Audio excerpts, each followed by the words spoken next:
any category on the list. The closest group was Asian Pacific Islander, but that didn't fit because Asia is quite diverse. Yet the form only had one box for us all. If a person who didn't know me simply looked at the Asian Pacific Islander box checked on my form, they wouldn't know which country I'm from. Asians are lumped into one category, one blob, with no distinction made for our unique identities. We don't have a defined country on these forms. We are one mass tied together because of geography. Asia, comprising 48 countries, is 4 times bigger than the United States and is the most populous continent in the world, with diverse people groups.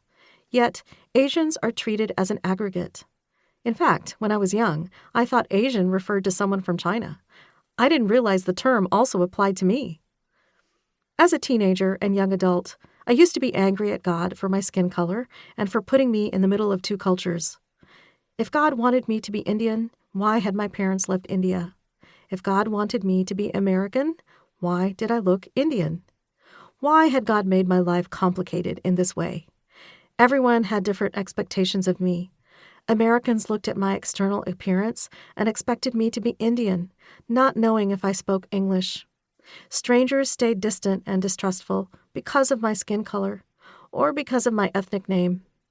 Indians expected me to be Indian, sometimes speaking to me in Hindi or some other language. Yet I do not speak these languages. I only understand a little bit of my parents' mother tongue, Punjabi. Sometimes I wanted to shout to my peers in the world, "I'm American!" I went through phases when I rebelled against anything Indian, to the point of saying, "I'm not Indian." Friends and family would look at me in surprise and amusement because that's not what my skin color conveyed to them. I often felt like I was living in a land of in-between, a country with no name, a liminal space, not fitting in anywhere.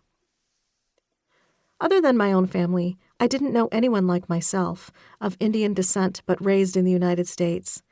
Even today, most of the Indians I know grew up in India and came to the United States for a college or a job.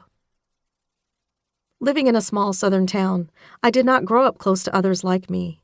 Plus, most Indians are Hindus, which placed me further in that land of in-between, for I had broken with my Hindu background and my parents' religion and began attending church as a child and teenager. In my 20s, due to job prospects, I moved from Alabama to Milwaukee, a city that would later be designated the most segregated city in America. People sometimes ask me, wasn't it really racist in the South? If only racism could be so easily contained. People are often shocked, and some even express disbelief when I tell them of my experiences with racism in Milwaukee, the time when I walked into a store and was ignored while salespeople approached other customers, being given the finger while simply driving, the clerk at the exit door at the Costco who spends extra time looking over my receipt while glossing over others. I've counted and watched multiple times.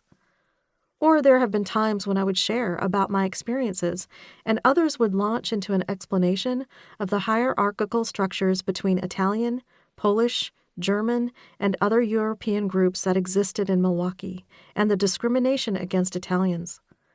When I had a story of oppression to tell, why were white people so quick to draw parallels with me rather than the oppressor?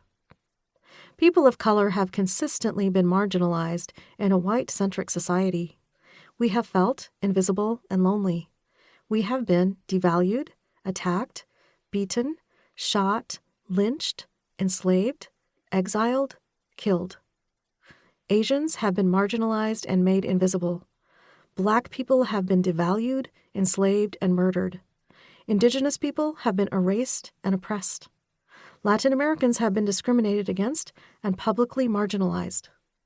This is by no means an exhaustive list of affected groups, and these adjectives are incomplete and inadequate to describe all the trauma, pain, and centuries of oppression.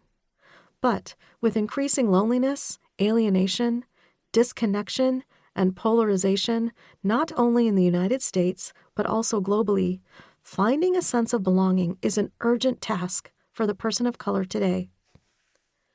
Living in this in-between place lends itself to a peculiar kind of loneliness, specifically ethnic and racial loneliness.